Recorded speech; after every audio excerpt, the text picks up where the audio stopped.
This is the 5th episode in a series of videos where I'll be discussing the creation of a Portal mod I'm working on that's currently called Frostbite. It's been a long time since the last episode, and unfortunately I haven't been working on it as much as I would have liked. And it is going to remain that way for another while. But why is that? And what has actually been done since the last episode? But before I get into that, as it's been a while, let's recap what I've talked about so far. So far, in this series, I have talked mostly about designing environments for this Portal mod. I focused quite a lot on the snowy setting of the mod, even calling it Frostbite. Although I've always kept aspects about the story quite vague, I do have a story in mind, one that I've actually developed quite a bit, but I felt odd about giving away major plot events in devlog videos. In everything I make, I deeply value player experience, and I want to curate the best possible experience for my players. And hearing about some plot twist or major story beat in a devlog video is not anywhere near as impactful as actually experiencing it in-game.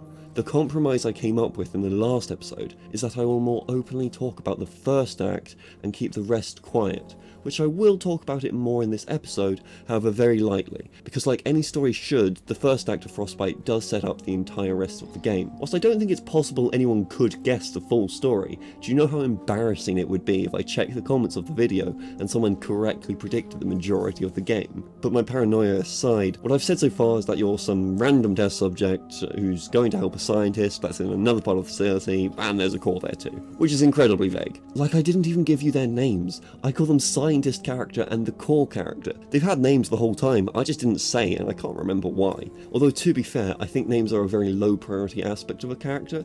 Personally, I think the most important aspects of a character are how they influence the story and what their motives are. Everything else like personality, backstory and names, I build around that. But anyway, it's now time for me to reveal some actual information.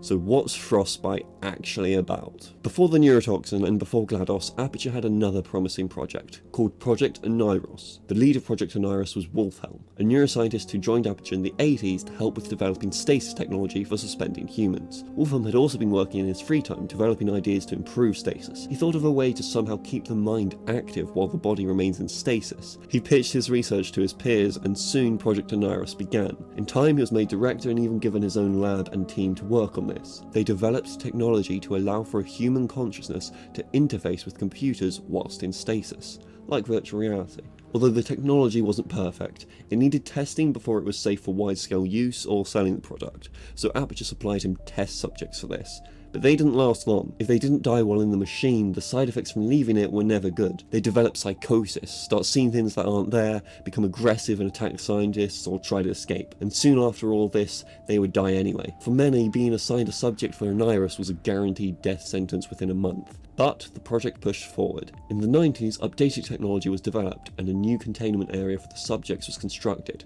It was a complex built to store over 50 subjects, each one assigned a room and placed into an Oneiros stasis pod. But the trick with this place is, it's completely sealed. There is no way out.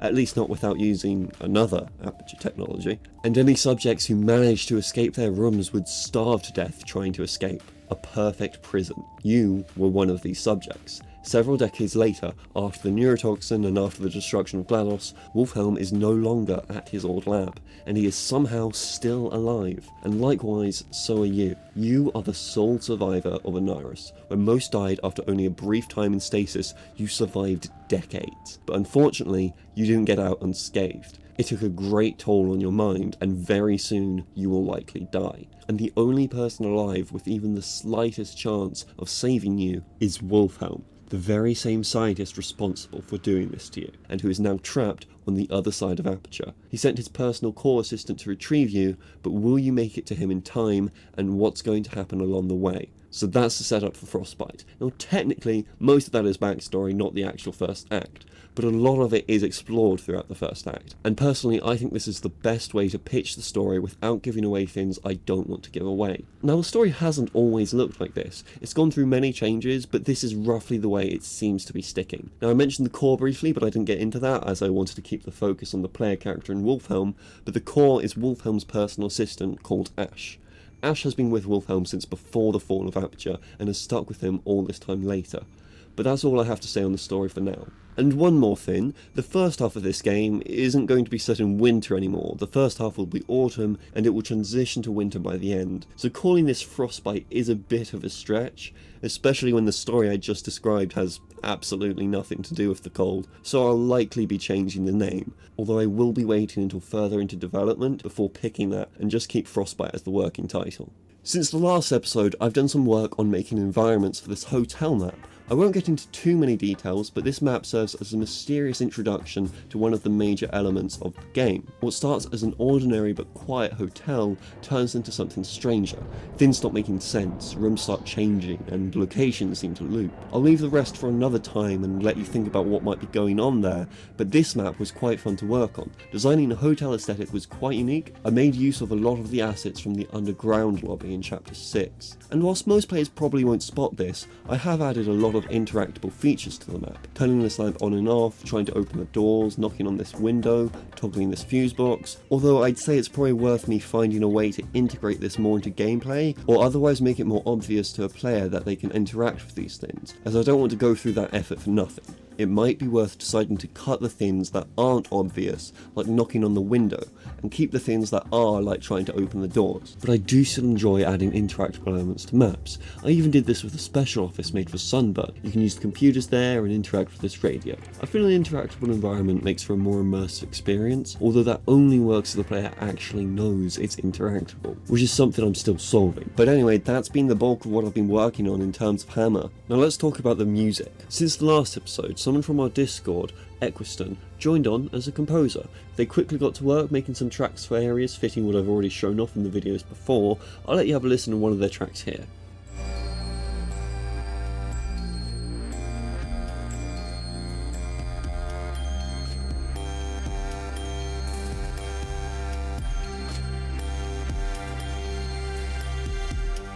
I like these tracks quite a lot, and personally I think they fit very well. They also made those tracks from the hotel, so earlier that wasn't just random background music that was playing, that's the actual track from the game.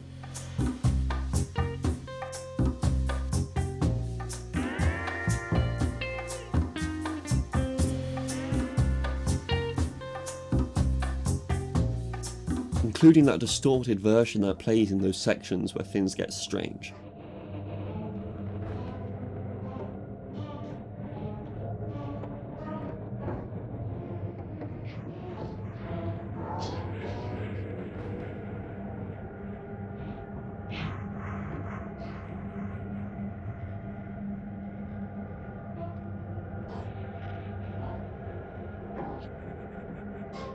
Personally, I think they did a great job on this, and these do a huge amount alongside the environments to create these atmospheres, the calmer, more relaxing normal hotel, and the eeriness of the altered hotel. But you can let us know what you think in the comments. Now let's talk about why there haven't been updates for Frostbite this past year. The main reason is I haven't been working on it enough to make any videos on progress. I've been busy with uni work and making other videos, and honestly my motivation for working on it hasn't been fantastic. I think I'm a bit of a perfectionist when it comes to this sort of thing, and when something isn't my ideal vision, I feel demotivated to continue. And also knowing that there are obstacles I don't yet know how to deal with, like all the various modelling that would need to be done for this, and the human characters that would need to be set up, that's all stuff that's outside my area of expertise, and just knowing it's required down the line does also demotivate me. So I will be putting this project officially on pause. I don't want to cancel it, there are still lots of ideas for this that I made that I would like to show off, but until I'm confident I can deal with those obstacles, I'm not going to be working on it further. So what am I doing now?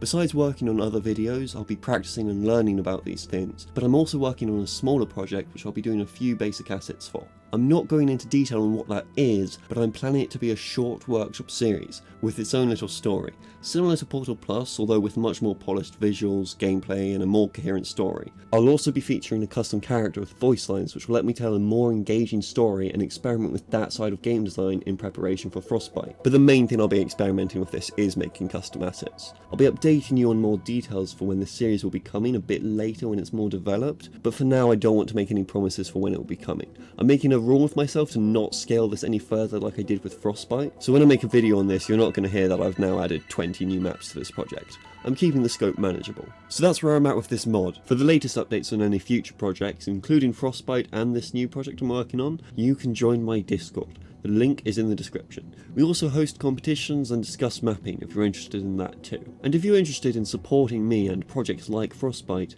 you can become a channel member. You'll get early access to videos like this one, shoutouts, and I offer special features like very early sneak peeks into projects I'm working on, and if you're interested in mapping yourself, you'll get access to the archive of all my map files from all my tutorial videos. But that's all from me. See ya.